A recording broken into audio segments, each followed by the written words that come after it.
उपस्थित था। बाबा शिक्षा देना तो बड़ा आसान है, लेकिन उसके ऊपर चलना बड़ा मुश्किल है। आपने उस अधर्म को क्यों नहीं रोका था? हिलकियों से रोते हुए भीष्म पितामह आज द्रौपदी से क्षमा मांगते हैं। अरे द्रौपदी, वो अधर्म था, सबसे बड़ा अधर्म था, लेकिन मैं चाहते हुए भी उस अधर्म को रोक नहीं पाया था। क्यों नहीं रोक पाया था? क्योंकि मैंने दुर्योधन की अधर्म की कमाई का भोजन किया था। जैसा खाओगे अन्न वैसा होगा।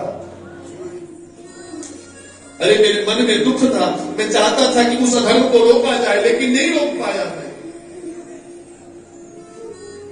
लेकिन द्रौपदी, तुझे एक बात कर रहा हूं, अरे मुझे इच्छा मृत्यु का वरदान मिला है। मैं चाहता तो पहले दिन मर जाता, लेकिन इतने दिनों से बाणों की शैया के ऊपर पड़ा हूं, इस दुख को क्यों सहन कर रहा हूं? ताकि मैंने अपने जीवन में वो जो अधर्म देखा था, तुम्हारा अपमान जब हुआ था, वो अधर्म देखा था। अरे मैं चाहता हूं जब मैं मरने के उपरांत भगवान के घर जाऊं तो मैं शुद्ध होकर के जाऊं। इस प्रकार से जाऊंगा तो मैं अशुद्ध हूं, क्योंकि मैंने वो अधर्म देखा था। मैं चाहता हूं मेरे इस शरीर का एक एक कतरा कतरा खून का निकल जाए और मैं शुद्ध होकर के परम पावन होकर के भगवान के घर जाऊं। उसी अधर्म की निवृत्ति के लिए मैं यहां बाणों की शैया के ऊपर पड़ा। बोलिए हरे कृष्ण। द्रौपदी ने भीष्म पितामह से क्षमा मांगी, को लेकर के वहां से वापिस जाने लगे। भीष्म पितामह ने भगवान कृष्ण से निवेदन किया, हे कन्हैया तू कहां जा रहा है? अरे इतने दिन इंतजार करवाया, मैं कितने दिनों से तेरा हाथ देख रहा था कि कृष्ण आएगा। अरे तूने मुझे इंतजार करवाया, अब मैं तुझे इंतजार करवाऊंगा। अब तुम्हारे आगे बस एक ही निवेदन है कि जब तक मैं ना चला जाऊं तब तक तुम मुझे छोड़ करके नहीं जाओगे। जब तक मैं इन प्राणों का त्याग करना कर दूं तब तक तुम मेरे सामने यहीं पर रहोगे। भगवान ने सोचा कि भीष्म पितामह को इच्छा मृत्यु का वरदान मिला है। अरे न जाने कितने सालों के बाद जाने का मन करे, कितने युगों के बाद जाने का मन करे, तब तक मैं ऐसे खड़ा रहूंगा। और जैसे ही भगवान का चेहरा मुख कमल कुछ लटका, भीष्म पितामह निवेदन किया, कृष्ण ऐसे लटका हुआ मुंह देखने के लिए तुझे यहां खड़ा नहीं करना हूं। जब तक मेरे सामने खड़े हो तब तक प्रसन्न हृदय से मेरे सन्मुख खड़े हो, क्योंकि सब लोगों की एक ही इच्छा होती है। सब लोग बस यही चाहते हैं कि जब अंत समय आए तो सन्मुख भगवान कृष्ण, जब मृत्यु आए तो उस समय केवल और केवल मात्र भगवान हमारे सामने खड़े। और आज तुम मेरे सन्मुख खड़े हो तो प्रसन्न हृदय होकर के खड़े रहे। देहांत काले तुम सामने हो, बंसी बजाते मन को लुभाते, गाता यही गीत तन नाथ त्यागो, हे नाथ नारायण वासुदेव। देहांत काले तुम सामने हो, श्री कृष्ण प्राण निकल रहे हो और कृष्ण सन्मुख खड़ा हो। बंसी बजाते हुए हम लोगों का हाथ पकड़ करके हम लोगों को बैकुंठ लेकर के जाए, कितनी सुखद घड़ी होगी वो, जब मृत्यु के समय में हम लोग साक्षात भगवान कृष्ण का दर्शन करें। इसलिए कृष्ण, जब तक मैं न चला जाऊं तब तक तुम सामने खड़े रहे। भगवान सन्मुख खड़े हो गए। भीष्म पितामह ने सोचा, अरे इससे सुंदर मौका कोई नहीं हो सकता, सामने भगवान है और भगवान के सन्मुख प्राण त्यागने का आनंद तो कुछ और ही है। इसलिए आज मुझे अपने प्राणों को त्याग देना चाहिए। लेकिन प्राण त्यागने से पहले भीष्म पितामह ने भगवान कृष्ण से निवेदन किया, कृष्ण मैं मरने वाला हूं, लेकिन मरने से पहले मुझे एक चिंता है। क्या चिंता है बाबा? अरे मैं मर जाऊंगा, मेरी एक बेटी है, मेरे मरने के बाद मेरी बेटी का रक्षा कौन करेगा, उसकी देखभाल कौन करेगा? अरे मेरी बेटी की रक्षा करने वाला मेरे अलावा और कोई नहीं है, अगर मैं ही चला गया तो फिर उसको देखने वाला कौन होगा? भगवान कृष्ण का बाबा तुम्हारी बेटी, शादी तो तूने की नहीं, फिर ये बेटी कहां से आई? तो भीष्म पितामह कहते कृष्ण इति मति रूप कल्पितां वितृष्णां भगवत शाश्वत पुंगवे विभूमि। इति मति रूप कल्पितां वितृष्णां, मति कहते हैं बुद्धि को। भीष्म पितामह कहते सच्ची बात है, मैंने विवाह नहीं किया, लेकिन मैंने अपनी बुद्धि को ही अपनी बेटी बना लिया है, इसलिए मरने से पहले अपनी बुद्धि में तुझे अर्पण कर देना चाहता हूं। भगवान ने कहा तेरी बेटी में गुण क्या है? बाबा ये भी तो बताओ, पहले वर और वधू के गुण देखे जाते हैं, फिर विवाह होता है। तो भीष्म पितामह कहते हैं इसमें किसी भी वस्तु को पाने की कोई इच्छा नहीं है। बोलिए हरे कृष्णा। वितृष्णा है, अर्थात किसी भी वस्तु को पाने की कोई चाह नहीं है इसमें केवल और केवल मात्र भगवान कृष्ण को पाने की इच्छा है, इसलिए समर्पित कर रहा हूं। ये वितृष्णा है, अर्थात किसी वस्तु को पाने की कोई लालसा नहीं है इसमें। इस संसार में दो वस्तुएं हैं, सर भी शरीर को काटता है, अंतर इतना है कि मच्छर हमारे शरीर को बाहर से काटता है और मत्सर हमारे शरीर को अंदर से काटता है। हमारे पड़ोसी ने इतना बड़ा बंगला बना दिया, मेरे पास तो अभी छोटा ही घर है, मैं भी उसकी भांति बड़ा बंगला बनाऊंगा। अरे मेरे ये मत्सर है, और इन दोनों का ही काम काटना है। इन दोनों से मुक्ति पानी है तो फिर अपने हृदय को भगवान के चरणों में हम लोगों को समर्पित करने का प्रयास करना है। अपने हृदय से केवल और केवल मात्र भक्ति भजन गुनगुनाना है। बोले हरे कृष्ण हरे कृष्ण। अपने जीवन में नियम बनाओ, हम लोगों को नियम बनाने चाहिए, और जब तक जीवन में नियम नहीं है तब तक कोई भी कार्य नहीं किया जाता। और नियम क्या है? हमारे सनातन धर्म के नियम है, माथे के ऊपर तिलक होना चाहिए। क्या होना चाहिए जी?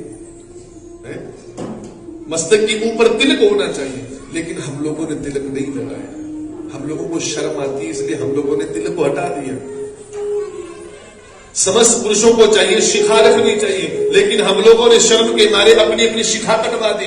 पुरुषों की बात तो छोड़ दो, अब तो शहरों में जाओ तो देवियां भी कटवा रही हैं। बोलिए हरे कृष्ण हरे कृष्ण। समस्त पुरुषों को चाहिए कांधे के ऊपर जनेऊ होना चाहिए, लेकिन हम लोगों ने जनेऊ को निकाल करके हम लोगों ने विसर्जन कर दिया। हम लोगों से नियम नहीं हो पाया। किसी को जनेऊ पहना दो ना तो आगे से बस ये नियम होता है, पंडित जी नियम नहीं बन पाएंगे, बड़े कठोर नियम है। हाथ में माला होनी चाहिए, गले में कंठी होनी चाहिए।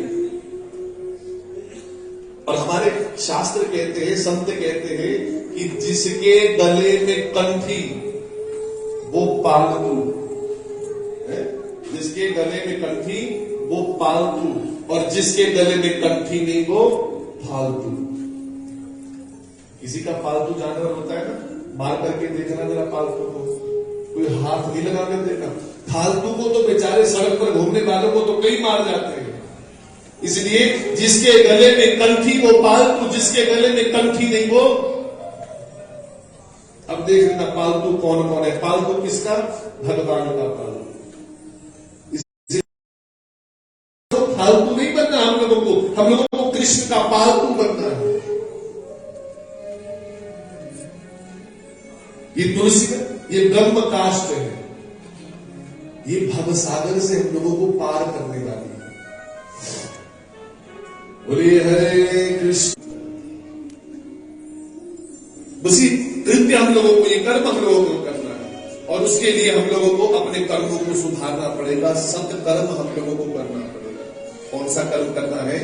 सत्कर्म हम लोगों को करना है। और सत्कर्म किसको कहते हैं? श्री वेद व्यास भगवान ने हम लोगों को बताया है, सत्कर्म सूचको नूनम ज्ञान यज्ञ स्मृतो बुधे। अर्थात ये सत्कर्म कोई और नहीं है, सत्कर्म श्रीमद् भागवत है। हम लोगों को अपने जीवन में श्रीमद् भागवत जी को पढ़ना चाहिए।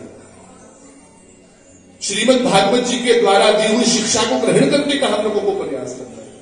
रामचरितमानस जी की कथा को हम लोगों को ग्रहण करने का प्रयास करना है।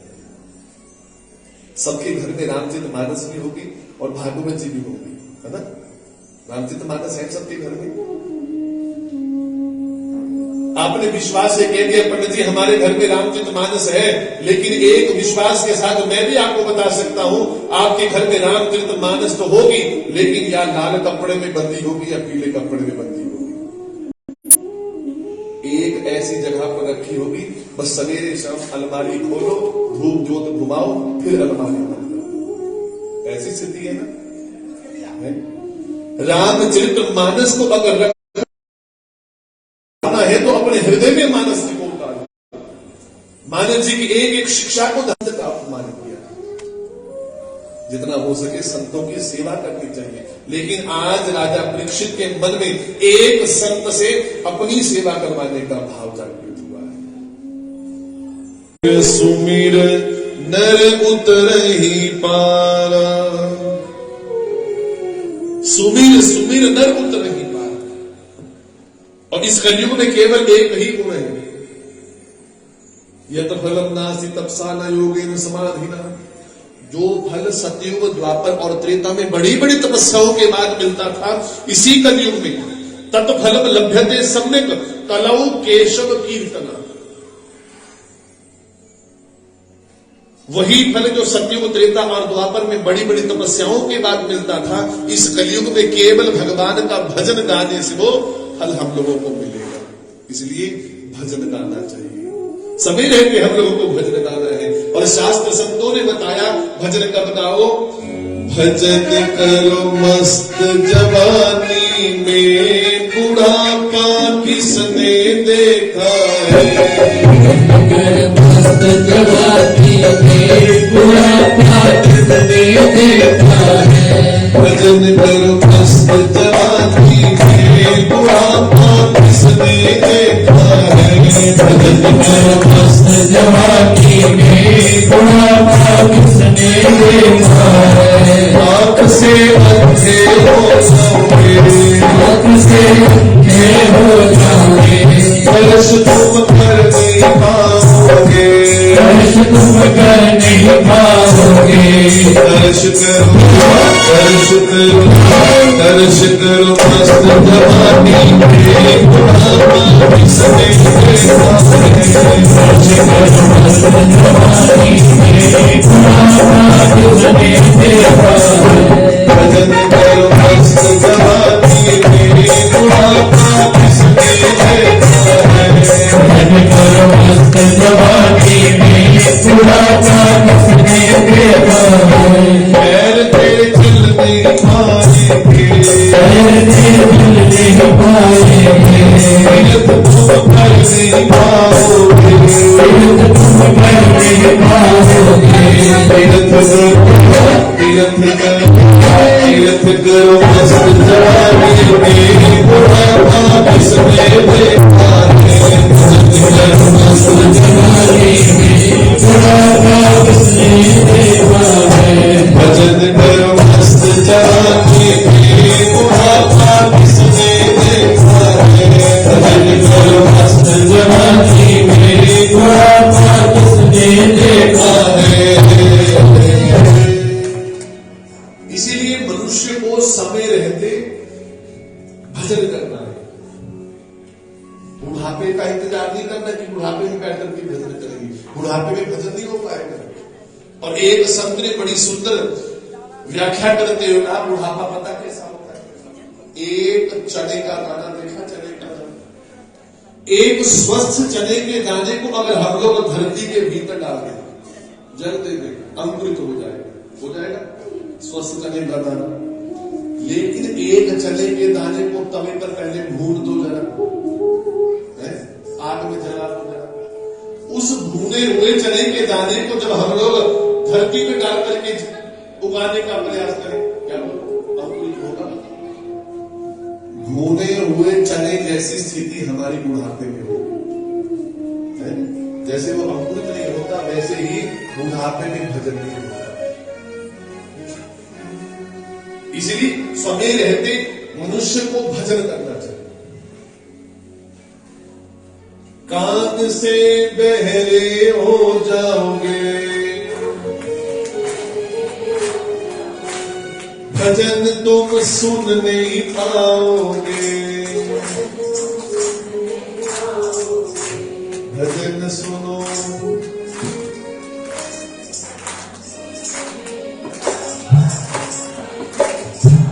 इसलिए भजन करना है तो समय रहते भजन कर देना चाहिए, क्योंकि कलयुग का एक एक क्षण हम लोगों को कभी भी पाप की ओर हो सकता है। उस पाप से बचने का हम लोगों को प्रयास करना है। जितना हो सके उतना हम लोगों को पुण्यों को संचित करना है। पाप से बचकर के पुण्यों को संचय करना है। और कल की कथा में हम लोगों ने श्रवण किया कि ये कलयुग भगवान कृष्ण के तुरंत जाने के बाद, जब भगवान कृष्ण वापिस चले गए, वैकुंठ वापिस चले गए, तो कलयुग उपस्थित हो गए। और राजा परीक्षित ने इसी कलयुग को रहने के लिए स्थान प्रदान किए थे। कितने स्थान दिए थे कलयुग को? 4 स्थान दिए।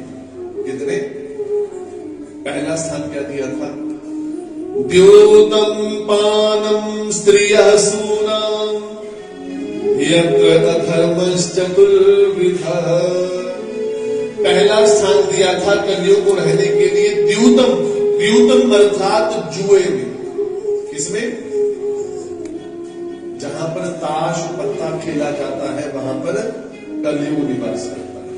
यत्र यत्र ताश पत्ता तत्र तत्र विनाश पक्का। कौरवों ने भी तो जुआ ही खेला था, पांडवों ने भी जुआ ही खेला था। सबसे बड़ा जुआ खेला था दुर्योधन ने, और सबसे बड़ा जुआ जीता था दुर्योधन ने। लेकिन जुआ जीतने के बाद दुर्योधन को आनंद आया, मृत्यु प्राप्त हुई। बोले हरे कृष्ण। पहला स्थान दिया द्यूतम, दूसरा स्थान दिया पानम। पानम अर्थात मदिरा पान, धूम्रपान। जहां पर शराब पी जाती है, बीड़ी सिगरेट पी जाती है, वहां पर कलयुग रहता है। आज तक एक बात समझ में नहीं आई, बीड़ी पीने वालों की बात आज तक समझ में नहीं आई। एक ना एक दिन तो मरना ही है? एक ना एक दिन तो आग में जलना ही है। ऐसी कौन सी जल्दी लगी पड़ी है जलने की? अरे बीड़ियां सिगरेट पी पी करके अपना अंदर जला देते हैं लोग। भयंकर भयंकर बीमारियों से ग्रसित होते हैं। और जहां पर इस प्रकार से मदिरा पान इत्यादि किए जाते हैं, वहां पर कलयुग रहता है। और नशे करने वालों की स्थिति पता कैसी होती है? नशे करने वालों की स्थिति के विषय बताते हुए कहा कि अफीम मांगे बादाम पिस्ता। अर्थात जो अफीम का नशा करता है, वो नशा करने के बाद बादाम पिस्ता मांगे। अफीम मांगे बादाम पिस्ता और भांग मांगे घी।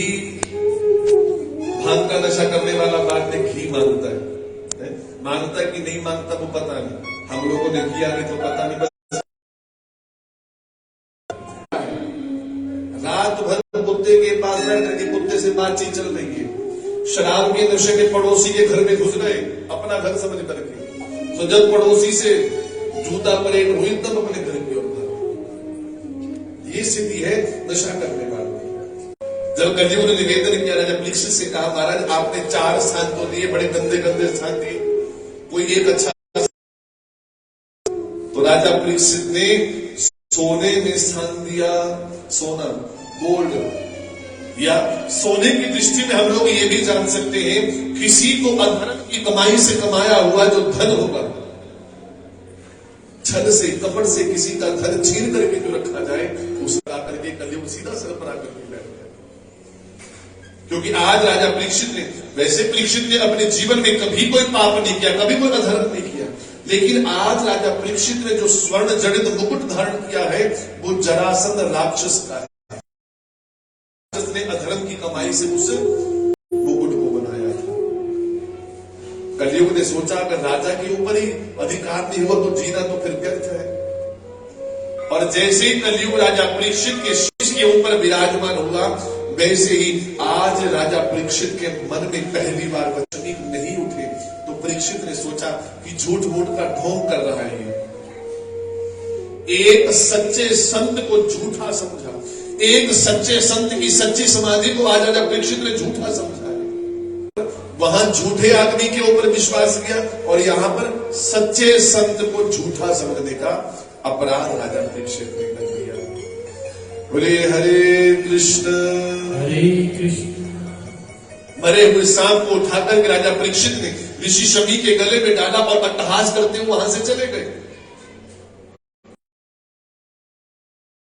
एक शिष्य ने जाकर के उसी ऋषि शमी के पुत्र श्रृंगी को सारी बात बताई, जो कौशिकी नदी में स्नान कर रहे थे। एक राजा ने आकर के मरे हुए सांप से तेरे पिता का अपमान कर दिया।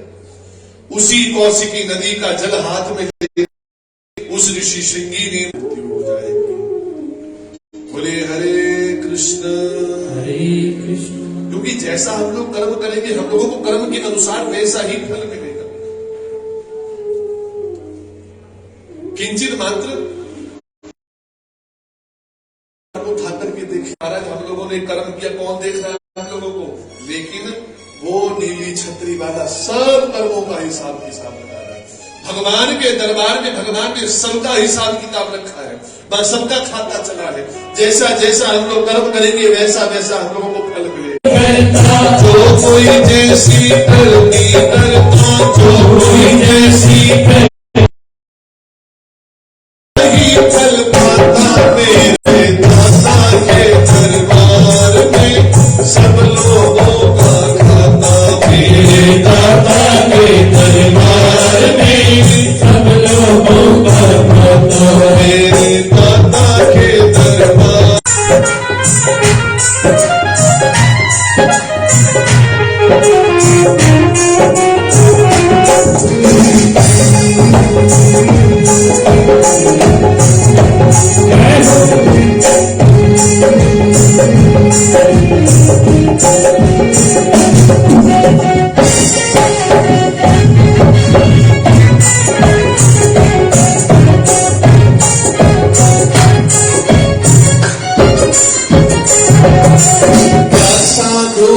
संत गृहस्थी, क्या राजा क्या रानी, क्या साधु क्या संत गृहस्थी, क्या राजा क्या रानी, क्या साधु क्या संत गृहस्थी, क्या राजा क्या रानी, क्या साधु क्या संत गृहस्थी, क्या राजा क्या रानी। प्रभु की पुस्तक में लिखी है सबकी कर्म कहानी, प्रभु की पुस्तक में लिखी है सबकी कर्म कहानी। अंतर्यामी अंदर बैठा, अंतर्यामी अंदर बैठा, अंतर्यामी अंदर बैठा, अंतर्यामी अंदर बैठा, सबका हिसाब लगाता है दाता के दरबार में सब लोगों का खाता। मेरे दादा के दरबार में सब लोगों का खाता। मेरे दादा के दरबार में सब लोगों का खाता। मेरे दादा सब लोगों का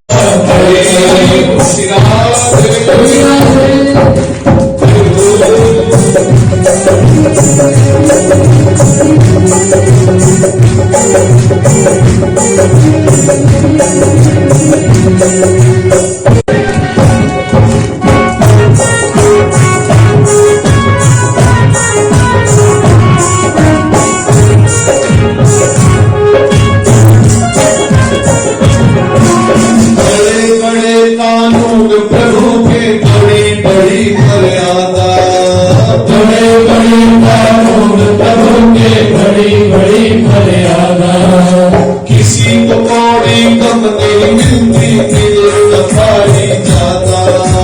किसी को कौड़ी कम नहीं मिलती, मिले न भारी ज्यादा। बड़े बड़े कानून प्रभु के, बड़ी बड़ी मर्यादा। बड़े बड़े कानून प्रभु के, बड़ी बड़ी मर्यादा। किसी को कौड़ी कम नहीं मिलती, मिले न भारी ज्यादा। किसी को कौड़ी कम नहीं मिलती, मिले न भारी ज्यादा। इसीलिए तो वो दुनिया का, इसीलिए तो वो दुनिया का, इसीलिए तो वो दुनिया का, इसीलिए तो वो दुनिया का जगतपति कहलाता मेरे दाता के दरबार में। सब लोगों का दाता मेरे दाता के दरबार में, सब लोगों का दाता। जो कोई ऐसी करनी करता, जो कोई जैसी करनी करता, ऐसा ही फल पाता मेरे दाता के दरबार में। सब लोगों का दाता मेरे दाता के दरबार में, सब लोगों का दाता। चले न उसके आगे रिश्वत, चले नहीं चालाकी। चले न उसके आगे रिश्वत, चले न कोई आगे। उसकी लेन देन की बंदे रीति बड़ी है बाकी। उसकी लेन देन की बंदे रीति बड़ी है बाकी। चले न उसके आगे रिश्वत, चले नहीं चालाकी। चले न उसके आगे रिश्वत, चले न कोई आगे। उसकी लेन देन की बंदे रीति बड़ी है बाकी। उसकी लेन देन की बंदे रीति बड़ी है बाकी। समझदार तो चुप रहता है, समझदार तो चुप रहता है, समझदार तो चुप रहता है। समझदार तो चुप रहता है। पूरब शोर मचाता मेरे दाता के दरबार में। सब लोगों का दाता मेरे दाता के दरबार में, सब लोगों का दाता। मेरे दाता के दरबार में, सब लोगों का दाता। मेरे दाता के दरबार में, सब लोगों का दाता। अंदर के खाने से अंदर खुशहाल है।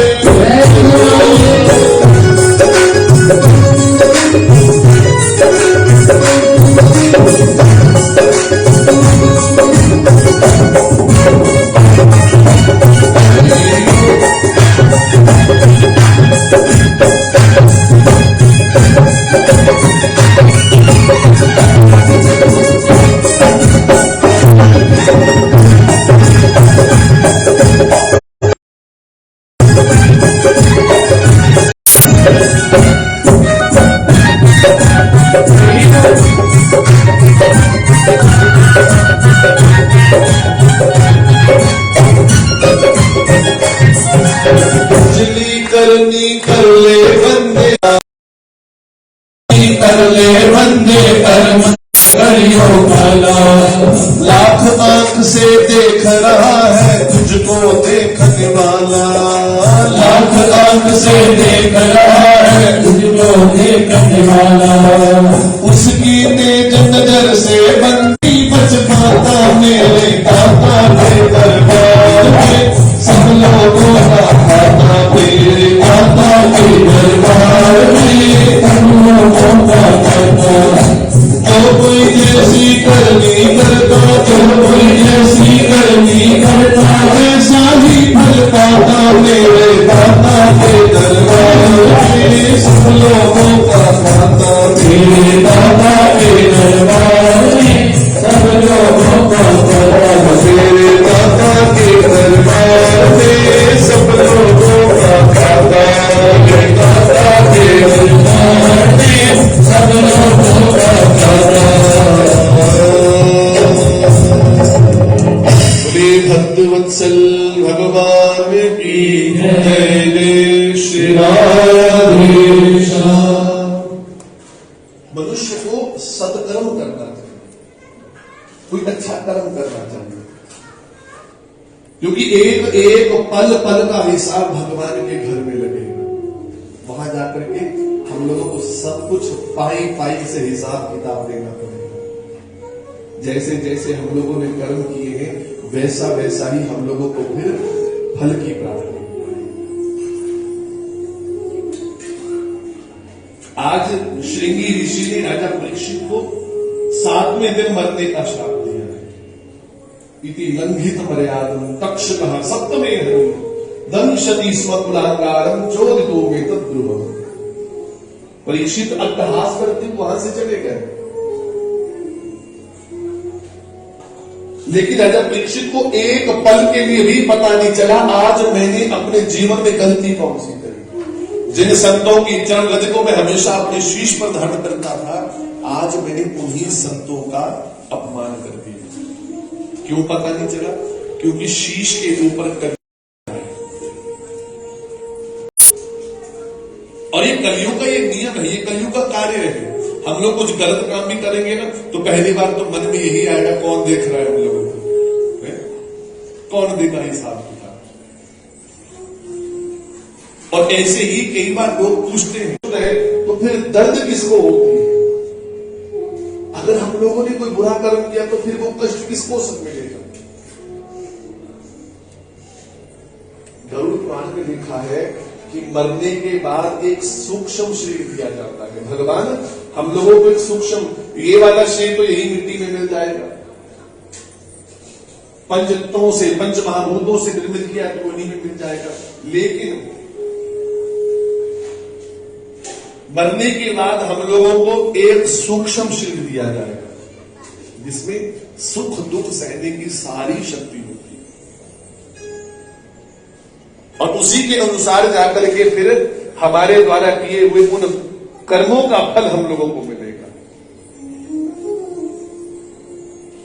राजा परीक्षित जब महल में पहुंचे और महल में पहुंच करके जैसे ही उस मुकुट को उतार करके राजा परीक्षित को नीचे रखा, जैसे कलियों को नीचे उतार करके रखा, धरती के ऊपर धड़ाम से राजा परीक्षित गिरे और हिरकियों से जोर जोर से रोने लगे। पत्नी इरावती ने आकर के पूछा, महाराज क्या बात हो गई, आप रोते क्यों हैं?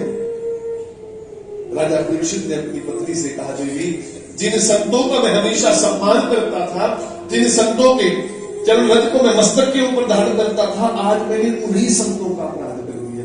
अरे एक मरे हुए सांप से मैंने आज इसी शकील का अपराध कर दिया। देवी मैं अभी जाकर के ना अभी मैं जाकर के संत जी से माफी मांग कर क्या था। पत्नी इरावती ने समझाया, महाराज संध्या वेला है, संध्या के वेला में बैठ करके हम लोगों को सतत भजन करना चाहिए। और हम लोग शास्त्रों के अनुसार देखें तो संध्या में कुछ कर्म ऐसे हैं जो मनुष्य को नहीं करने चाहिए।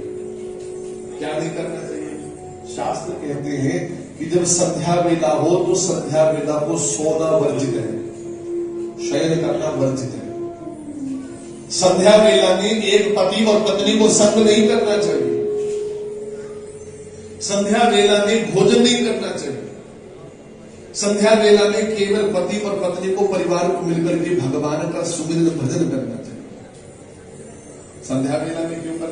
वैसे तो हर घड़ी भगवान का भजन करना चाहिए, लेकिन संध्या की वेला में भगवान शंकर अपने गणों सहित इस धरती का चक्कर लगाते हैं। आकाश मंडल में भगवान शंकर अपने गणों के साथ घूमते हैं। इसलिए संध्या वेला में सतत जितना हो सके उतना हम लोग भगवान का सुमिरन करें। इरावती ने परीक्षित को समझाया, महाराज संध्या वेला है, हम लोग कल चलेंगे माफी मांगने के लिए। और संत हृदय नवनीत समाना, संतों का हृदय तो माखन की तरह कोमल होता है। थोड़ा सा हम लोग प्रेम प्रदर्शित करेंगे तो वो पिघल जाएंगे और हम लोग को माफ कर देंगे। हम लोग कल सुबह चलेंगे। ठीक है देवी, तू कहती है तू सुबह चलती है। आज राजा परीक्षित का ना ही तो भजन में मन लग रहा है और ना ही राजा परीक्षित का आज भोजन में मन। भोजन की थाली जब सम्मुख आई, बहुत बहुत स्वागत। हमारे बड़े भैया विशाल नीलाधार से भाभी जी और समस्त परिवार के साथ यहाँ पर उपस्थित हुए, बहुत बहुत स्वागत। खूब चकाचक बालाजी की सेवा, बालाजी अपनी सेवा इनको प्रदान करते हैं। और प्रत्येक वर्ष वही नीलाघाट मंदिर में कभी भागवत जी की कथा, कभी रामचरितमानस जी की कथा, और इस बार शिव महापुराण की कथा वहां पर आयोजित की जा रही है। बहुत बहुत स्वागत। बोलिए हरे कृष्ण। आज राजा परीक्षित हो संध्या वेला में ना भजन में मन लग रहा, क्योंकि आज जीवन की सबसे बड़ा अपराध, जीवन की सबसे बड़ी गलती राजा परीक्षित से हुई है।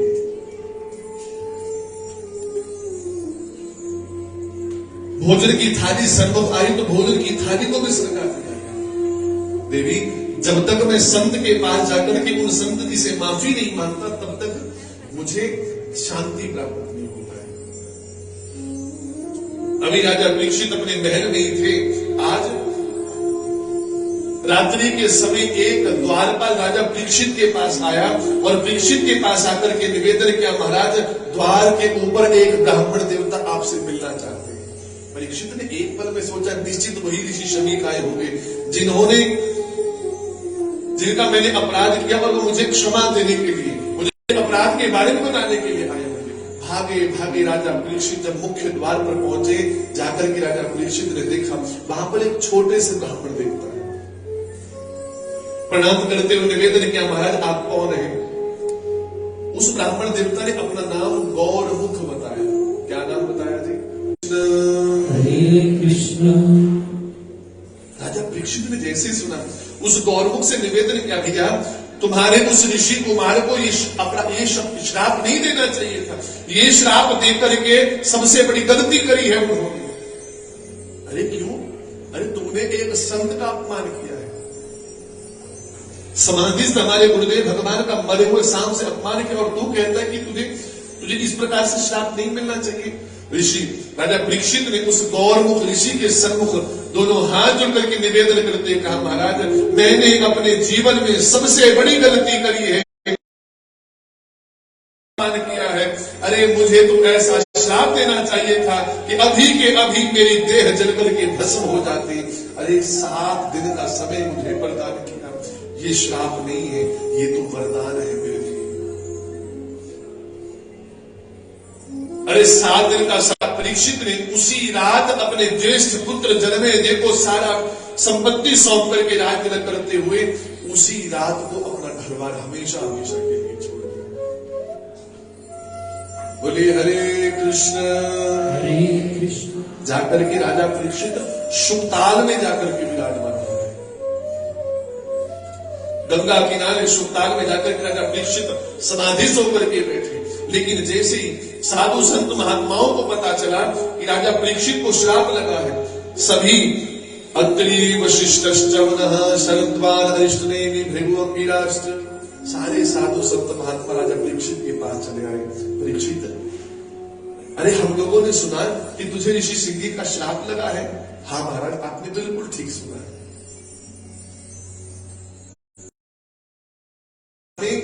हम लोग दर्शन करें।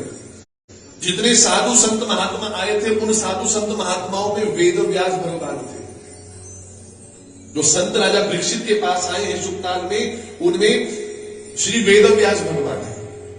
वेद व्यास भगवान के पिता पराशर मुनि वहां पर शरीर के द्वारा एक संत का अपराध हुआ, लेकिन धन्य है ये संत समाज जो मेरी मृत्यु को सुधारने के लिए भागा भागा मेरे पास चला आ रहा है। उन्हीं समस्त संतों के बीच एक सिंहासन था। राजा परीक्षित ने मन में विचार किया, ऐसा कौन सा संत होगा जो उठ करके इस सिंहासन के ऊपर बैठेगा और विराजमान होकर के जो मेरी मृत्यु को सुधारने का प्रयास करे। अतः मुझे ये बताओ कि इन 7 दिनों में मैं 7 अपनी मृत्यु को कैसे मैं उत्सव बनाऊं। एक संत ने कहा, भैया ऐसा करो, महामृत्युंजय का अनुष्ठान करवाओ, यज्ञ अनुष्ठान करवाओ, अकाल मृत्यु से बचाता है। राजा परीक्षित ने कहा, मेरे पास केवल 7 दिन है, और उन 7 दिनों में इस मंगल अनुष्ठान के भगवान व्यास पुत्रो यदृच्छया कामटमानो अलक्षलिंगो निजलाभ तुष्टो वृतश्च मालैरवधूत भेषः अभी बातचीत चल ही रही थी कि वहां पर श्री वेद व्यास जी के पुत्र श्री सुखदेव भगवान प्रकट हुए। बोले सुखदेव भगवान निज लाभ दुष्टो वृतश्च वालैर अवधूत भेषः। अवधूत वेश धारण किए हुए श्री सुखदेव भगवान वहां पर उपस्थित हुए। अवधूत वेश धारण कैसा होता है? अवधूत अर्थात नग्न अवस्था में। और हम लोगों ने किंचित पहले भी चर्चा करी है कि जैसे ही सुखदेव भगवान का जन्म हुआ था वैसे ही जंगल की ओर चले गए।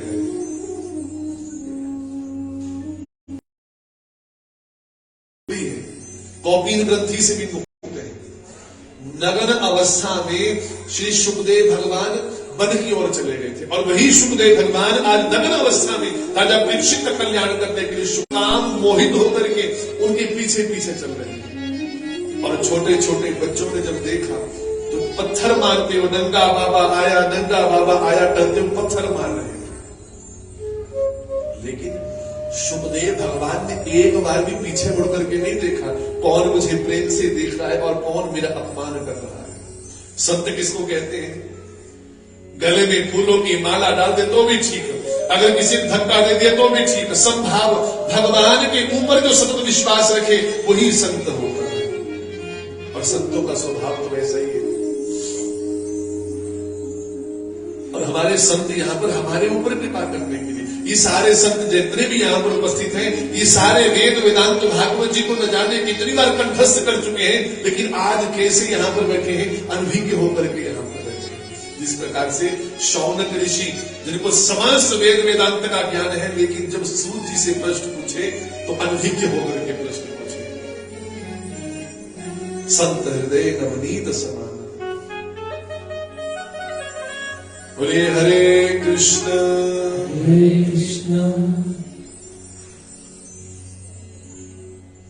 आज श्री सुखदेव भगवान वैसे दिगंबर अवस्था में राजा परीक्षित के पास आए हैं, लेकिन जितने साधु संत बैठे हैं उनमें सुखदेव भगवान के पिता वेद व्यास जी बैठे हैं, सुखदेव भगवान के दादाजी पराशर मुनि बैठे हैं, और सुखदेव भगवान के दादा के भी दादा वशिष्ठ ऋषि बैठे हैं, पराशर के दादा वशिष्ठ ऋषि।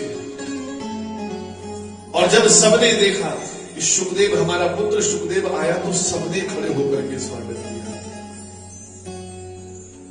सब लोगों ने दंडवत होकर के सुखदेव भगवान को प्रणाम किया है।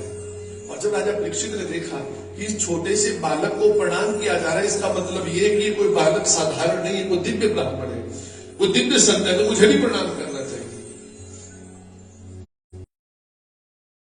करके प्रणाम किया और जो सिंहासन वहां पर रखा था, जिस सिंहासन पर विराजमान होकर के एक संत को राजा परीक्षित का कल्याण करना था, उसी सिंहासन के ऊपर आकर के सुखदेव भगवान विराजमान हो गए। बोले सुखदेव भगवान की। सुना है ये आपका पुत्र है, लेकिन आप इनको प्रणाम कर रहे हो।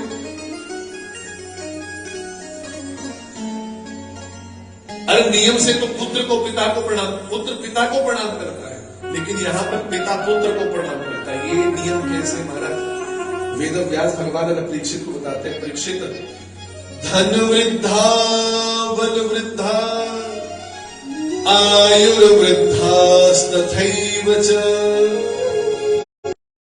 विज्ञान वृद्धाश्च किंकिरा शिष्य किंकिरा।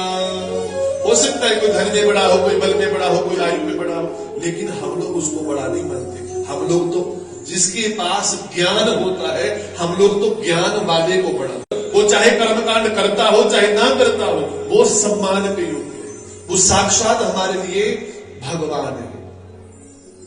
मैं ब्राह्मण हूं, मैं इसलिए बात नहीं कह रहा हूं, अभी तो हम सब लोगों को ब्राह्मण का सम्मान करना चाहिए। बोले हरे कृष्ण हरे कृष्ण। और आज सुखदेव भगवान बैठे, राजा परीक्षित का मन हुआ पहले सुखदेव भगवान का पूजन कर लिया जाए जरा। तो जैसे ही पूजन करने के लिए परीक्षित जी महाराज उठे, श्री वेद व्यास भगवान ने परीक्षित को सावधान कर दिया, देख परीक्षित पुत्र ये मेरा है, इसको अपनी पूजा ज्यादा स्वीकार नहीं है। अपने कल्याण के लिए तुझे क्या पूछना है, क्या जानना है, तुरंत पूछ ले, क्योंकि ज्यादा देर ये रुकने वाला नहीं। अगर ये चला गया तो फिर तेरी मृत्यु को सुधारने वाला इस धरती पर और कोई नहीं मिलेगा। इसलिए अपने जीवन की डोर को इसको पकड़ा दे, यही तेरी जीवन की डोर को फिर भगवान से मिलाएगा। एक संत दिखे ना तो अपने जीवन को संत के चरणों में समर्पित कर देना चाहिए। शास्त्र कहते हैं रहते किसी श्रेष्ठ दिव्य संत के पास जाकर के गुरु दीक्षा मंत्र लेकर के हम लोगों को भगवान को पहचानने का, भगवान की शरणागति का हम लोगों को समय रहते ही प्रयास करना चाहिए। इसलिए समय रहते हम लोगों को दीक्षा लेनी चाहिए। और साथ ही साथ आपको बताऊं नहीं, दीक्षा जिससे भी जाए गुरु एक होता है। एक गुरु शिक्षा गुरु होता है और एक दीक्षा गुरु होता है। शिक्षा गुरु तो बदल सकते हैं, पहली कक्षा में कोई और गुरु जी होंगे, दूसरी में कोई और होंगे, तीसरी में कोई और होंगे, पांचवी में कोई और होंगे, शास्त्री में गए तो वहां पर कोई और मिल जाएगा। शिक्षा गुरु तो बदल सकते हैं, लेकिन दीक्षा गुरु कभी नहीं बदलते। एक बार जिनसे दीक्षा ले ली, सतत उन्हीं के बताए हुए मार्ग के ऊपर चलना चाहिए। कई बार ऐसे खतरनाक लोग मिलते हैं, और आपको बताऊं, ऐसी एक खतरनाक बूढ़ी माता का पाला हमसे भी पड़ा। पंजाब क्षेत्र में कथा करने के लिए गए ना, तो वहां पर एक बूढ़ी माता, मुझे लगता है उम्र होगी 90-95, मतलब मान के चलो कि कभी भी भगवान का बुलावा आ जाए। आकर के मुझे निवेदन किया, पंडित जी कथा में आनंद आया, एक कृपा और कर दो। मैंने कहा क्या कृपा? दीक्षा लेनी है, दीक्षा दिलवा दो। मैंने निवेदन किया, भैया चलो दीक्षा तो किसी संत से दिलवा दोगे, लेकिन इतनी उम्र हो गई तूने दीक्षा ली नहीं अभी तक।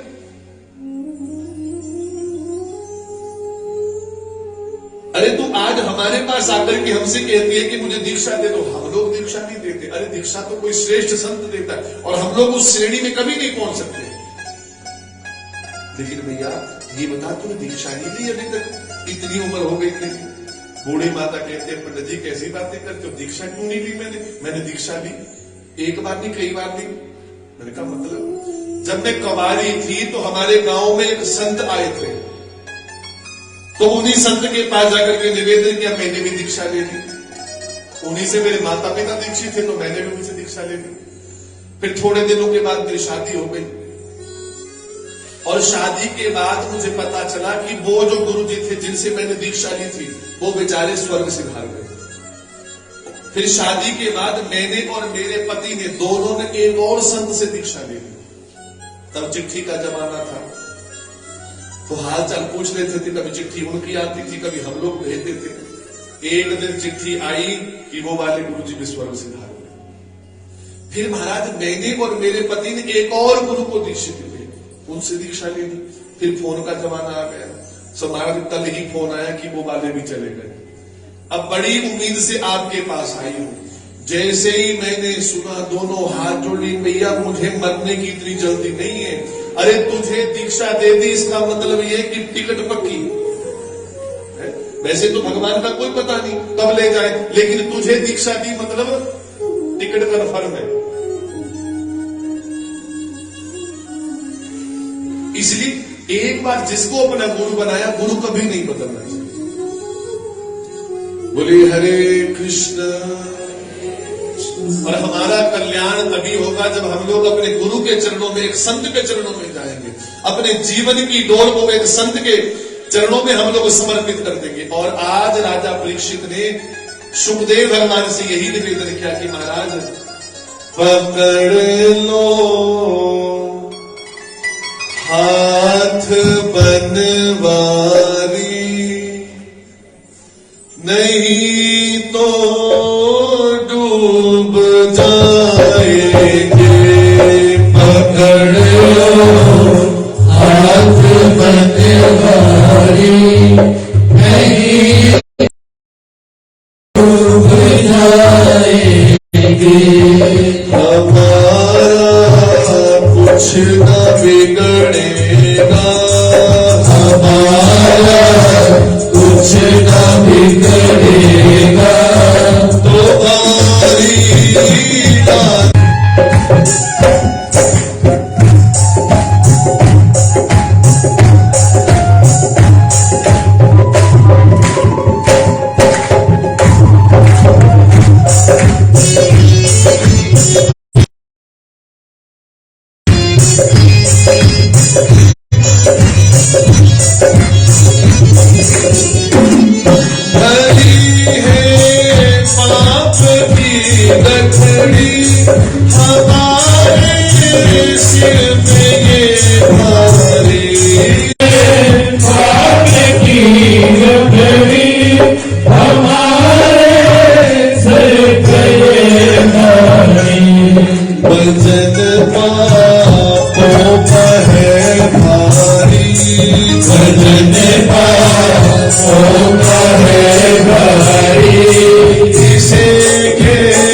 दीक्षा लेने की तो बड़ी इच्छा होती है, दीक्षा ले भी लेते हैं, लेकिन दीक्षा के बाद नियम कोई नहीं पता है। गुरु जी ने कहा रोज इस मंत्र का जाप किया तो बस एक बार ले लिया बस। गुरु जी ने माला दे दी, बेटा रोज माला फेरा कर, बस माला जाकर के टांग दी बस।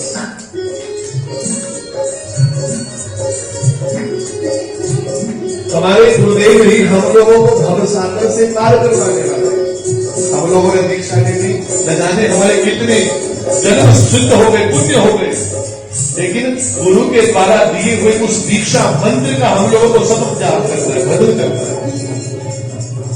क्योंकि हमारी नैया तो भवसागर में जाकर के फंस जाएगी, तो वहां पर कौन? हमारे वही गुरुदेव भगवान आएंगे और नैया को पकड़ करके फिर पार लगाते हैं। फंसी है भंवर पे नैया, प्रभु अब डूब जाए। फंसी भंवर पे नैया, प्रभु अब डूब जाएगी। फंसी है भंवर पे नैया, प्रभु अब डूब जाएगी।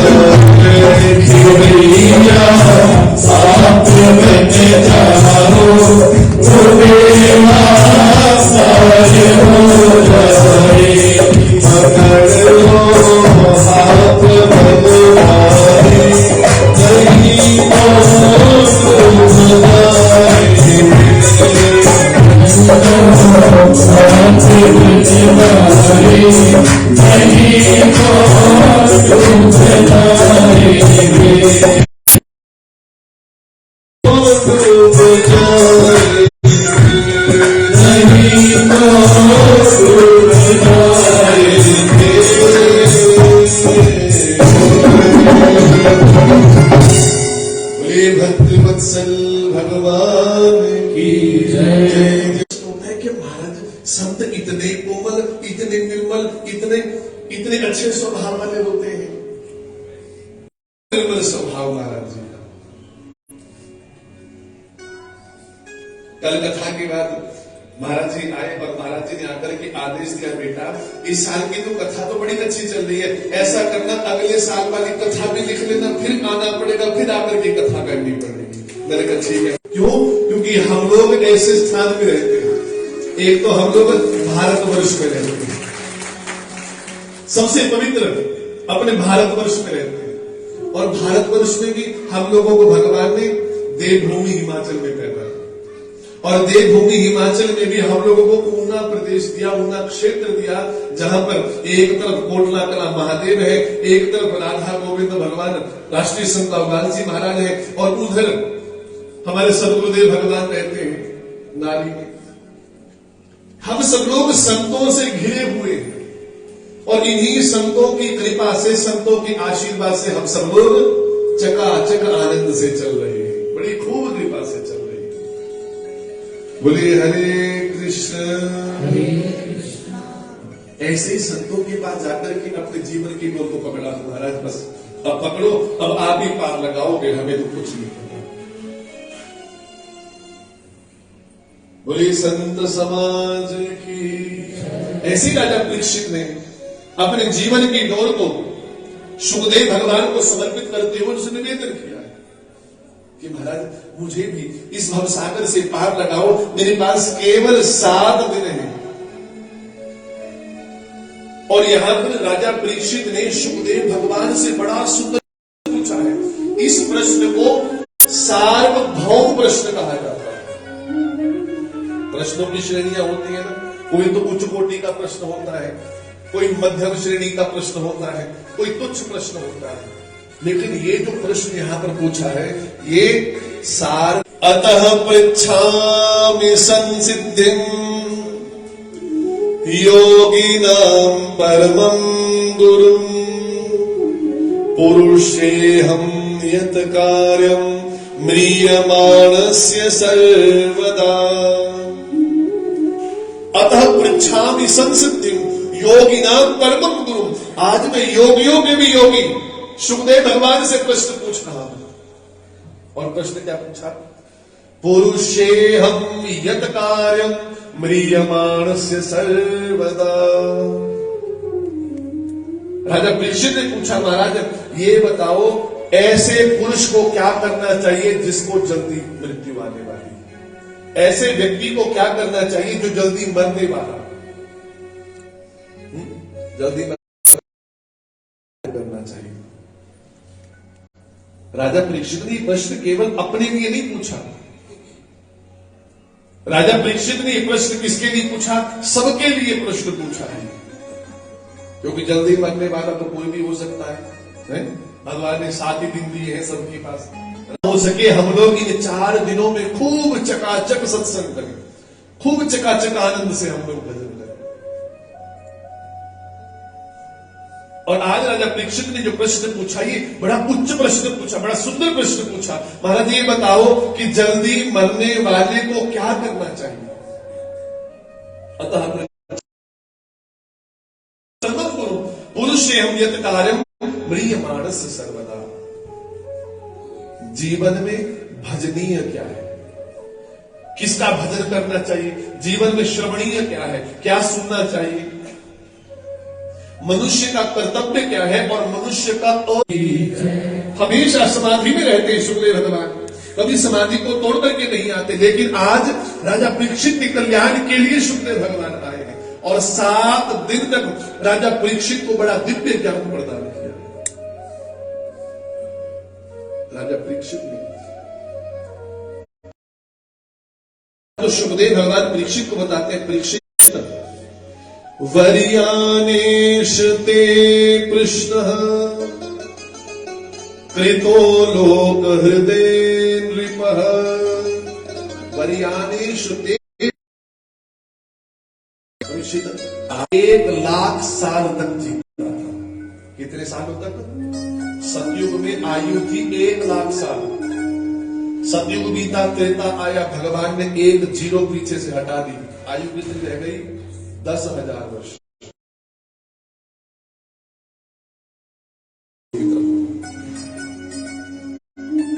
लेकिन आजकल की स्थिति कैसी? थोड़ा सा जीवन में दुख आया सो बस पंखे से लटक गए और प्राण गया।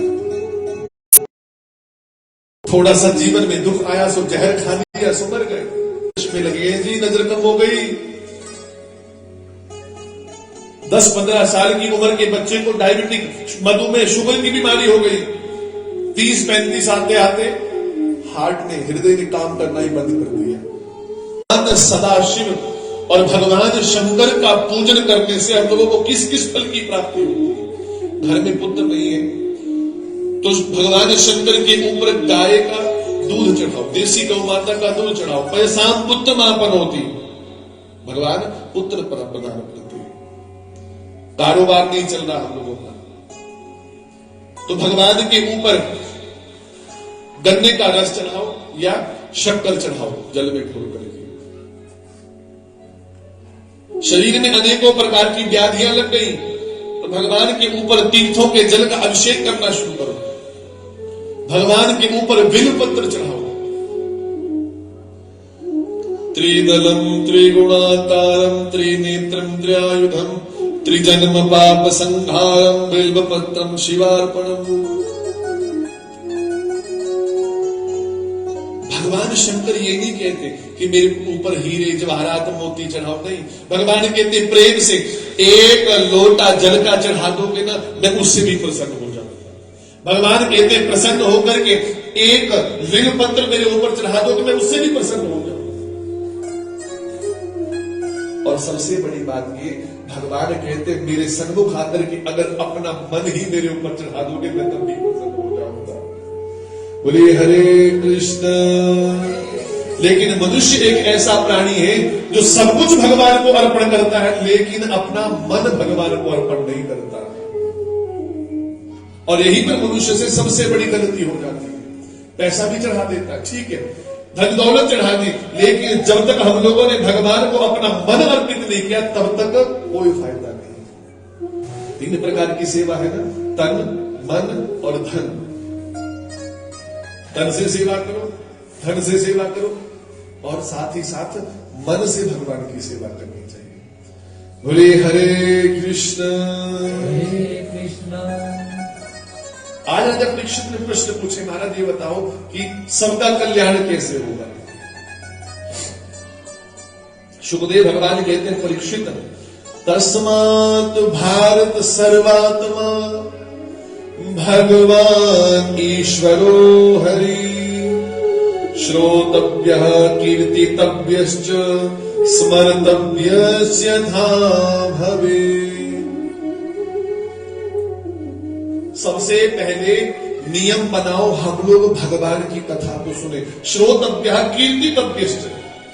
नवदा भक्ति में पहला चरित्र जो है, भक्ति जो है वो श्रवण भक्ति है।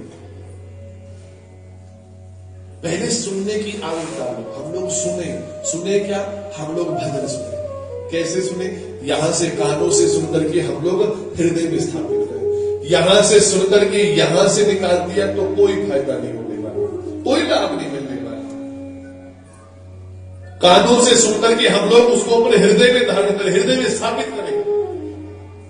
श्रोतव्यः कीर्तितव्यश्च।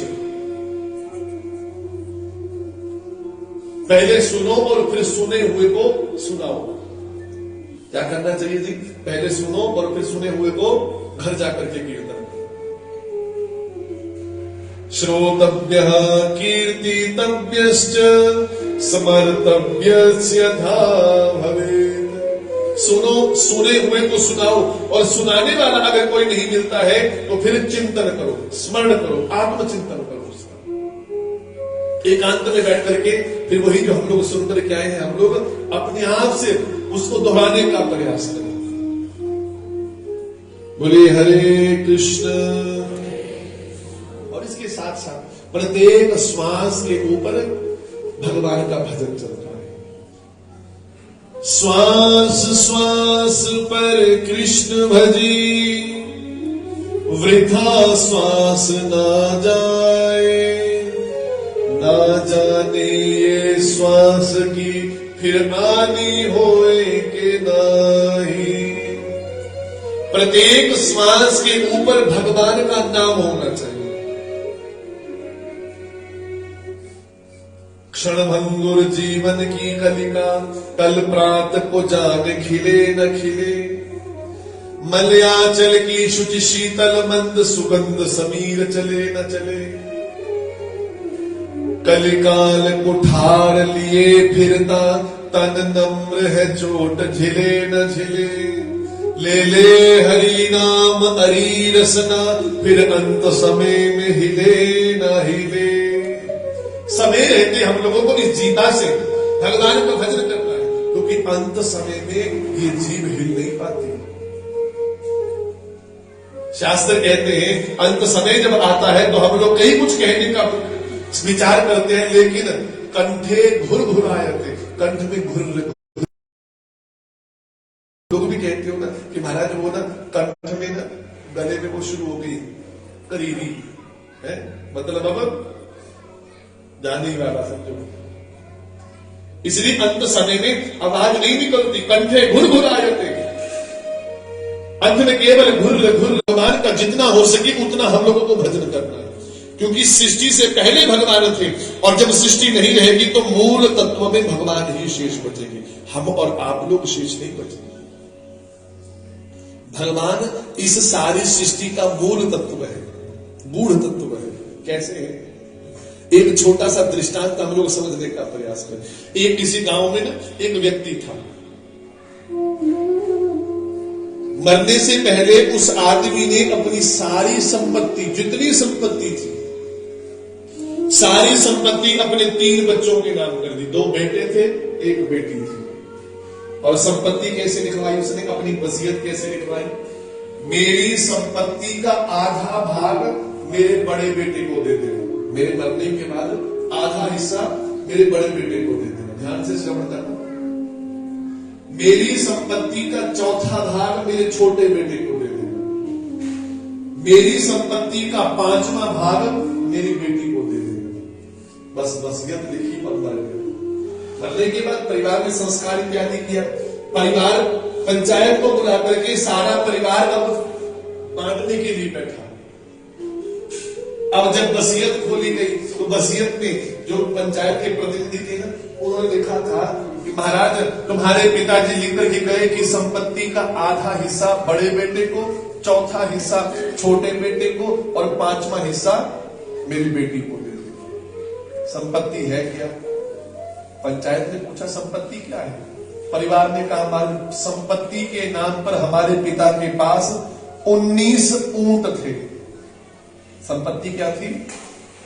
19 ऊंट थे। अब इन 19 ऊंटों को लिखी हुई वसीयत संपत्ति के अनुसार बांटना है। सबसे पहले तो महाराज ये कहा था कि आधी संपत्ति मेरे बड़े बेटे को देना। अब 19 ऊंटों का आधा कितना हो गया? कितना हुआ? 9.5 है ना? यही हुआ ना? अब ऊंटों को 9.5 के भाग में कैसे बांटेंगे जरा? पंचायत ने कहा ऐसा करते भैया 1 ऊंट बेच देते हैं, फिर बेचने के बाद 18 बच जाएंगे, वो फिर बांट देंगे। घर वालों ने कहा नहीं भैया, जैसे पिताजी लिख करके गए वैसे ही बांटा, 19 को बांटो, जैसे मर्जी बांटो, आपका काम है बांटो। अब रोज पंचायत बैठे लेकिन कोई निर्णय न बन पाए। अब 19 का आधा कैसे किया जाए, पहले यही समस्या पैदा हो। ऐसा करते करते करते करते न जाने कितने ही दिन बीत गए। एक दिन ऐसे ही पंचायत फिर से बैठी, भैया सोचो विचार करो, सब लोग सोच रहे हैं। दूसरे गांव से एक आदमी आया, उसके हाथ में एक ऊंट था। उसने आकर के पूछा भैया क्या बात हो गई, पंचायत क्यों बैठी है? अरे महाराज वो फला आदमी मर गया, उसकी संपत्ति को बांट रहे, बंटी नहीं रही, 19 ऊंटों को कैसे बांटे? उस दूसरे गांव के व्यक्ति ने कहा भैया 19 ऊंट इसके पास है, ये जो मरा है ये मेरा बचपन का मित्र है, मेरा सखा है। अगर इसकी संपत्ति नहीं बन रही तो ऐसा करो 1 ऊंट मेरे पास है, इनको 19 से मिलाकर के फिर संपत्ति बांट। अब कितने हो गए? 20 हो गए। अब संपत्ति का बंटवारा हो गया। मेरी संपत्ति का आधा भाग मेरे बड़े बेटे को देना, तो कितना चला गया जी? 10 ऊंट बड़े वाले को चले गए। मेरे छोटे बेटे को संपत्ति का चौथा हिस्सा देना। अब पूरी संपत्ति का चौथा हिस्सा कितना हो गया? 5। 20 का चौथा हिस्सा 5 ही होता है ना, तो 5 ऊंट चले गए छोटे बेटे को। कितने चले गए? 10 बड़े को चले गए, 5 छोटे को चले गए। मेरी संपत्ति का चौथा हिस्सा मेरी बेटी को देना। चौथा हिस्सा कितना हो गया? चौथा हिस्सा 5 हो गया ना। मेरी संपत्ति का 5वां हिस्सा जो है मेरी बेटी को देना। अब 5वां हिस्सा 4, मेरी संपत्ति का 5वां हिस्सा 4 ही हो गया ना। 10 ऊंट चले गए बड़े बेटे को, 5 ऊंट चले गए छोटे बेटे को, और मेरी संपत्ति का 5वां हिस्सा बेटी को देना, तो 20 का 5वां होता है 4। 4 चले गए बेटी को। कितने चले गए? 19 चले गए। कितने बच गए? 1 बच गया। पंचायत ने कहा भैया ये तो और समस्या, 1 फिर से बच गया। जो 1 लेकर के आया था उसने कहा भैया मैं अपना ऊंट लेकर के आया था, इसमें डाला था, मेरे वाला ऊंट मुझे वापस कर दो। अपना ऊंट लेकर के अपने रास्ते चला गया। अब समझने का प्रयास करना, उस 1 ऊंट के बिना बंटवारा नहीं हो सकता था, चाहे जो मर्जी कर लेते। हो सकता था?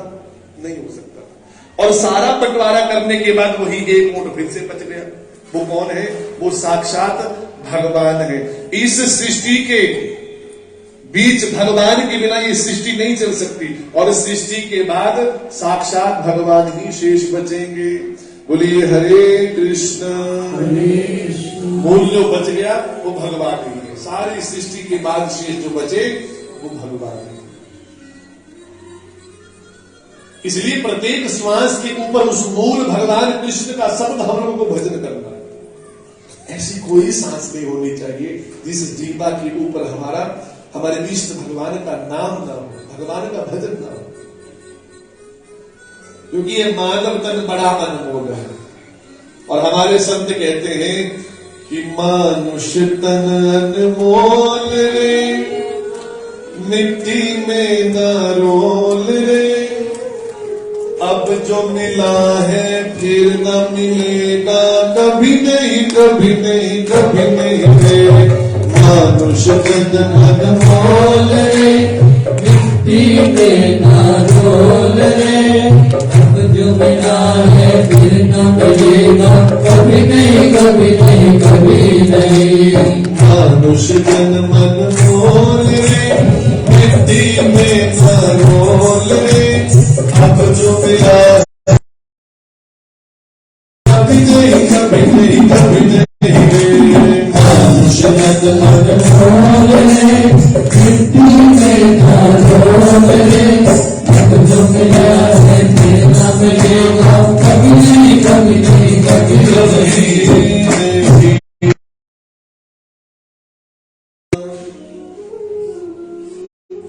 कर से कर्म करो विधि नाना, मन राखो जहां कृपा निधाना।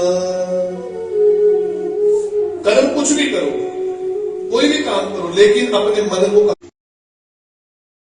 करके हम लोग आंखें बंद कर दें, और जहां आंखें बंद करनी चाहिए वहां हम लोग आंखें बंद नहीं करते। मंदिर में जाते हैं, लेकिन हम लोगों को एक अलग ही चिंता सताए। मंदिर में जाएंगे, भगवान के सामने आरती उतारेंगे, अच्छा गोचर, फिर याद आया कि आगे आरती चल रही है, ध्यान चला गया उसमें। बोलिए हरे कृष्ण। इसीलिए सतत कर से कर्म करो विधि नाना, मन राखो जहां कृपा निधाना। अपने मन को जित संगो जितेन्द्रिय, स्थूले भगवतो रूपे मनः संधारये धियः। सबसे पहला नियम है जितासनो, अर्थात अपने आसन को जीतो। किसको जीतो? अपने आसन को जीतो। एक आसन के ऊपर बैठ करके कथा को सुनना चाहिए। कभी भी आसन बदलना नहीं चाहिए। थोड़ी देर यहां बैठे, फिर उतर के वहां चले गए, फिर वहां सहेली मेरी पीछे रह गई, चलो सहेली के पास बैठते, बस ऐसे बचा। और ये प्रयास हम लोग घर जाकर के करें। घर जाओ और घर जाकर के शाम के समय 5 मिनट बैठने का प्रयास करो, पालथी लगा करके। फिर अगले दिन 10 मिनट बैठने का प्रयास करो। ऐसे ही समय सीमा को और आगे बढ़ाओ। ऐसा करते करते हम लोग 4 घंटे तक बैठने के लायक हो सकते हैं। और भागवत जी ने बताया कि भागवत जी सुनते समय हमें कौन सा आसन लेना चाहिए। भागवत जी में नियम के अनुसार बताया गया, सुखासने शयनासने पद्मा। सुखासन में बैठो, पालथी लगा करके खूब चकाचक कथा सुने। मेरुदंड को सीधा करते हुए ऐसे झुक करके नहीं बैठना चाहिए। कभी आगे वाले के ऊपर झुके, कभी पीछे वाले के ऊपर गिर के, ऐसा नहीं। सुखासने पद्मासने की बात। आप लेट करके भी कथा सुन सकते हैं, चरण फैला करके, लेकिन भगवान की ओर चरण नहीं होने चाहिए। चरण जब भी फैलाओ तो अपने चरणों के ऊपर कपड़ा डाल लेना चाहिए। लेकिन एक आसन के लिए भागवत जी ने मना किया, दरिद्र आसन के लिए। और दरिद्र आसन कैसा होता है जी? दोनों घुटने उठा करके ऐसे पकड़ करके जो बैठते हैं ना, है? इस आसन का नाम है दरिद्र आसन। और दरिद्र आसन के ऊपर अगर देवराज इंद्र भी बैठ करके कथा सुने, दरिद्रता उसके सर पर भी आ जाए। बोले हरे कृष्ण। इसलिए ये दरिद्रता वाला आसन कभी भी नहीं होना चाहिए। अर्थात जितासनी बनो, अपने आसन को जीतने का प्रयास करो। यात्रा करके आए थे, भोजन करवा करके भगवान ने एक सुंदर सी कक्ष में उनको विश्राम करने दी। अर्जुन जी महाराज दोपहर को सोए, सांझ हो गई, रात होने को आई, लेकिन सोते सोते अर्जुन से हरे कृष्ण कृष्ण कृष्ण हरे हरे, हरे राम राम राम हरे हरे, हरे कृष्ण चल रहा है। रुक्मिणी ने जाकर के जब देखा, जी महाराज सोते हरे कृष्ण और रुक्मिणी की ओर देखा तो रुक्मिणी ताली बजा रही है। सत्यभामा भी जगाना भूल गई। सत्यभामा ने सोचा ऐसा करती हूँ, जरा नृत्य करके देखती हूँ यहाँ पर कौन सी ताल चल रही है। तो वो जगाना भूल गई और सत्यभामा नृत्य करने लगी। राग बजाता हूँ, वो भी जगाना भूल गए। बड़ी देर के बाद भगवान ने सोचा जो अंदर जाता है अंदर ही रह जाता है, वापिस कोई आता ही नहीं। मैं जा करके देखता हूं अंदर क्या चल रहा है। और अंदर जाकर के जब देखा, अर्जुन सोते सोते भजन गा रहे हैं, रुक्मिणी ताली बजा रही है। नारद जी, तुझसे बड़ा निराला भक्त मैंने आज तक, सुप्तावस्था में भी मेरा भजन कर रहा है। बोले हरे कृष्ण। ऐसे साधना, ऐसा तप हम लोगों को करना है। सोते सोते नहीं, जागते समय तो हम लोग हर समय का भजन कर सकते हैं। भगवान की प्राप्ति हो सकती है। अगर चोर डाकू का संग करोगे, बीड़ी पीने वाले का संग करोगे, तो एक दिन अपनी उसी मार्ग के ऊपर चल पड़ेंगे। जित संगो जितेंद्रिय, अपनी इंद्रियों को जीतने का प्रयास करना चाहिए। बोलिए, बता, एक अजामिल है जिसने एक दिन गलत दृश्य देख लिया। एक परपुरुष को एक वेश्या के साथ गमन करते हुए देख लिया, उसका मन बाहर चला गया, मन दूषित हो गया। अगले दिन स्वयं वहां पर चला गया और उसी वेश्या को पत्नी बना करके अपने घर ले आया। एक दिन भगवान ने कुछ संतों को, इसी अजामिल को सन्मार्ग दिखाने के लिए भेजा और संतों ने जाकर के अजामिल को कहा, अजामिल, हमने देखा कि तेरी पत्नी गर्भवती है, जो भी पुत्र होगा उसका नाम नारायण रख देना। क्या नाम रखना जी? नारायण रख देना। पहले तो मुझे लगता है उसने भी मना किया होगा कि मैं नहीं रखूंगा, ये नाम तो बड़ा पुराना है। आजकल तो मॉडर्न नाम, बेटा होगा तो ये नाम, बेटी होगी तो ये नाम। ये परंपरा क्या ठीक परंपरा है?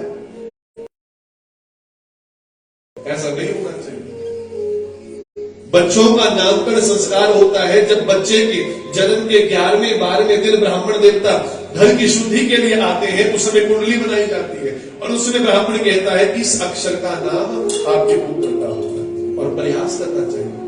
नारायण रखा गया और इतना प्यार करता था अजामिल अपने पुत्र से, कोई भी काम करना होता तो उसी को बुलाता था। नारायण चल बाजार चलते हैं, नारायण चल जल पीने चलते हैं।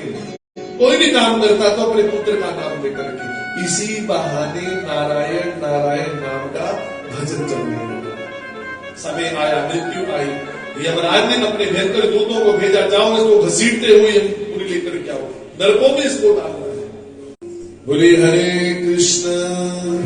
जैसे ही उस अजामिल ने भयंकर दूतों का दर्शन किया, चिल्लाने लगा। अपने भवन के बाहर, खिड़की के बाहर झांक करके देखा तो पुत्र नारायण खेल रहा था। पुकारने लगा, अरे नारायण बेटा आकर के मुझे बचा, अरे नारायण बचा मुझे। नारायण नारायण कहा, भगवान नारायण ने, किसी ने नहीं सुना, ना बाहर बेटे ने सुना, सुना किसने? वैकुंठ में बैठे हुए मेरे नारायण भगवान ने सुना। अपने पार्षदों को भेजा, जाओ ये मरते समय मुझे पुकार रहा है। पार्षदों ने कहा, प्रभु ये आपको नहीं पुकार रहा, तो वो मेरा ही नाम समझा जाएगा। वो चाहे अपने बेटे को बुला रहा, चाहे बेटी को बुला रहा। लेकिन मरते समय अगर किसी के मुख से मेरा नाम निकले तो उसको सीधे, चाहे जितना मर्जी बड़ा पापी हो, उसको सीधा बैकुंठ लेकर के आए, करके भगवान के पार्षद बैकुंठ की ओर चले। अंत समय में उस अजामिल को पश्चाताप हुआ कि इस भक्त वत्सल भगवान का जिस मार्ग के ऊपर मैं चलता था, मैंने उस भगवान का मार्ग छोड़कर के मेरे पतन का मार्ग क्यों पकड़ा। अरे धिक्कार है उस जीवा के ऊपर, अगर अंत समय में जीवा भगवान का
मुझे पता नहीं था ताला कितने मण का होता है।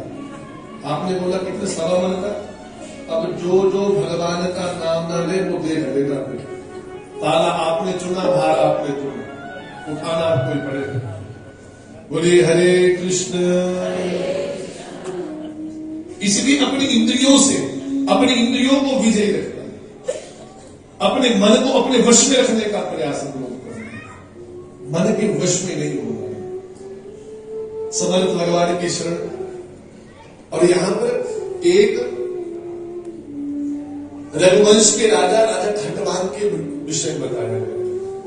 राजा परीक्षित ने पूछा, महाराज ये बताओ, मेरे पास केवल 7 दिन है। कितने दिन है? 7 दिनों में मुझे ऐसा क्या करना चाहिए जिससे मुझे मोक्ष मिल जाए। सुखदेव भगवान ने कहा, 7 दिन तो बड़े होते हैं परीक्षित। अरे तूने एक राजा खंडवान के विषय में नहीं सुना, 2 घड़ियों में मुक्ति पा ली थी। इंद्र से पूछा, मेरे पास समय कितना है? इंद्र ने कहा, केवल 2 घड़ियां हैं। एक घड़ी में उस खंडवान राजा ने अपना सर्वस्व दान कर दिया और दूसरी घड़ी पालथी लगा करके भजन के लिए बैठ गए और भजन करते करते प्राण निकल गए, सीधे मोक्ष को चले गए। अरे एक राजा जो 2 घड़ियों मुक्ति पा सकता है, तेरे पास तो 7 दिन है, चिंता मत कर। जैसे जैसे मैं नियम तुझे बताता चलो, वैसे वैसे सुनते चलना और कथा में ध्यान लगाने का प्रयास करना।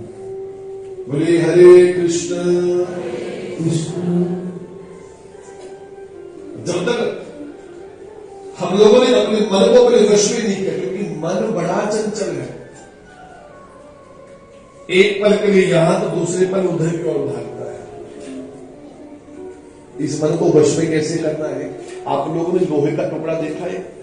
एक लोहार लोहे के टुकड़े से मन चाहा आकार प्रदान करता है। कैसे? लोहे के टुकड़े को पहले आग में डाल देता है, आग में डाल करके जला करके जब वो लोहे का टुकड़ा सुर्ख लाल हो जाता है, उसको निकाल करके फिर हथौड़े का प्रहार करता है।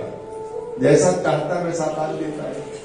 वैसे ही अगर हमारा मन भगवान के भजन के लिए नहीं उड़ता है, तो फिर अपने मन को भी उसी प्रकार से अग्नि में जलाओ,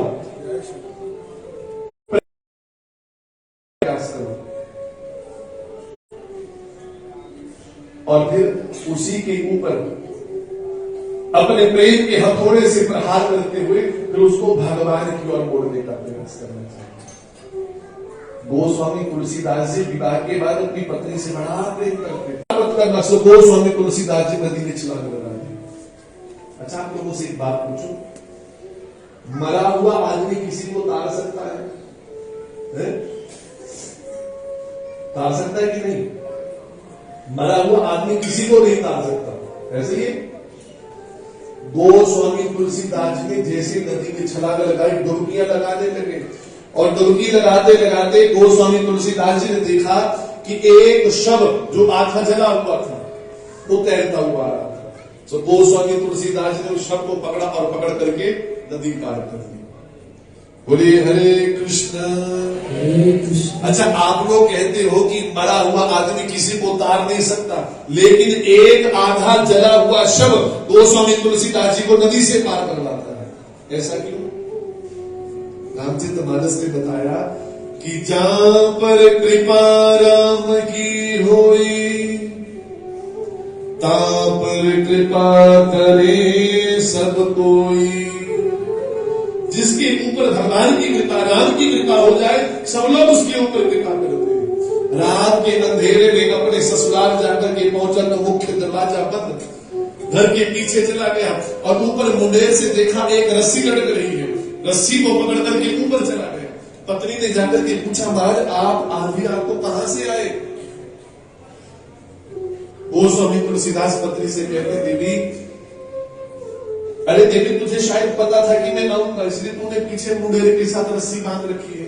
मैंने तो कोई रस्सी नहीं बांधी। पति और पत्नी ने जब जाकर के देखा तो वही मुंडेरे के साथ एक सांप लटका हुआ था। वो बेचारा ऊपर चढ़ने का प्रयास कर रहा था कि नीचे उतरने का प्रयास कर रहा था। उसी सांप को पकड़ करके गोस्वामी तुलसीदास जी ऊपर चढ़ गए और उस सांप का फन कुचला हुआ था, मरा पड़ा। अरे देवी देख, मैं तेरे साथ कितना प्रेम करता हूं। अरे तुझे पाने के लिए आज नदी में कूद गया, शव को पकड़ करके नदी पार कर दी और एक सांप को पकड़ करके, सांप का आधार लेकर के मैं ऊपर चल करके तेरे पास चला आया। पत्नी ने जब सुना तो पत्नी ने सोचा कि यार ये गोस्वामी तुलसीदास अगर इसको नहीं सुधारा गया तो फिर ये पतित हो जाएगा। तो पत्नी ने अपने पति से कहा, तुलसीदास धिक्कार है तेरे जीवन के ऊपर। अरे जितने प्रयास तूने मुझसे मिलने के लिए किए, अगर एक प्रयास सच्चे मन से भगवान को मिलने के लिए किया होता तो आज साक्षात परम पिता परमात्मा का दर्शन तुझे हो जाता। जितने प्रयास तूने मुझसे मिलने के लिए किए, अगर सच्चे मन से भगवान के लिए प्रयास करता तो भगवान का ही दर्शन तुझे हो जाता। वर्णन आता है, गोस्वामी तुलसीदास जिस रास्ते से आए थे उसी रास्ते से वापिस चले गए, अयोध्या नगरी में गए, फिर काशी नगरी में गए। काशी नगरी में एक प्रेत के माध्यम से हनुमान जी का पता चला, हनुमान जी के माध्यम से फिर भगवान राम जी का दर्शन हुआ। बोले हरे कृष्ण।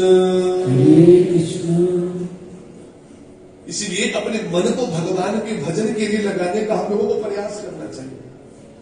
जितना हो सके हम लोग अपने बच्चों को भगवान की ओर, भगवान की भक्ति की ओर लगाने का प्रयास करें। नियम बनाओ, आज से सौबंध लो, हम लोग जब भी सुबह घर उठेंगे, स्नान करेंगे, खुद भी और अपने बच्चों से भी रोज रामचरितमानस जी की चौपाइयों को पढ़ाया करें। सच्ची बात बताऊं, अगर हम लोग रोज ऐसे रामचरितमानस और भागवत जी को पढ़ने लगेंगे, किसी के घर में श्रद्धा जैसी पिता का अपमान करके जो एक आफताब जैसे मूर्ख इंसान के पास जाकर के रहने के लिए चली गई, जिसने बाद में उसी देवी के 35 टुकड़े करके रखे। बोले हरे कृष्ण। रोज रामचरितमानस के ब्राह्मणों की ओर देखो ना, मस्तक के ऊपर सुंदर वेशभूषा है, सुंदर सी शिखा है। ये भी तो किसी के संतान है, किसी के पुत्र है। लेकिन आज किसके लिए? अपने सनातन धर्म की रक्षा करने के लिए आज सब लोगों ने संकल्प किया कि हम सब लोग अपने सनातन धर्म की रक्षा करेंगे, ताकि कोई पापी ऐसा ना हो जो हमारे पुत्र और बहुरानी को साथ में लेकर खुद भी भगवान की पूजा करी और अपने बच्चों से भी पूजा कर पाएंगे। ऐसे अपने परिवार को भगवान के साथ जोड़ने का हम लोगों को संकल्प लेना है। बोले हरे कृष्ण हरे कृष्ण। तो इतना सुंदर स्वरूप दिया, मानव योनि में हम लोगों को भगवान ने भेजा, लेकिन एक बार भी हम लोगों ने कभी भगवान का धन्यवाद किया हो कि भगवान ने इतना सुंदर बनाकर के हम लोगों को भेजा? एक बार। बोले हरे कृष्ण।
श्रीमन्नारायण नारायण नारायण श्रीमन्नारायण नारायण नारायण।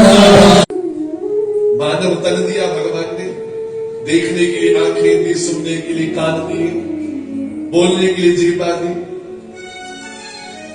कबीर दास जी महाराज एक बार नदी पर स्नान करके वापिस जा रहे थे।